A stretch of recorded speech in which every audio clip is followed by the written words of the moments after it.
Once your account is created, verified, 2FA enabled, and has a sufficient spot balance, you will be able to convert your fiat to crypto.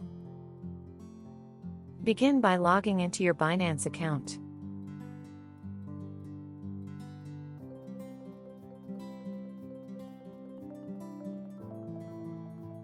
On the home page, click on Wallet, then select Fiat and Spot. Locate the Convert option, which is usually next to the currency you wish to convert, and click on it. Choose between converting at the current market price or setting a limit price for the conversion. Enter the amount you wish to convert and click on Preview Conversion. For this example, we'll use USDT, which is a stable coin that can be traded for many other cryptocurrencies. A summary of your conversion will be displayed.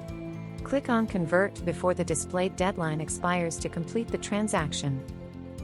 Once the conversion is complete, a notification will appear to confirm the success of the transaction. You will also receive a confirmation email for your records. Your newly converted cryptocurrency will now be available in your Fiat and Spot wallet on Binance.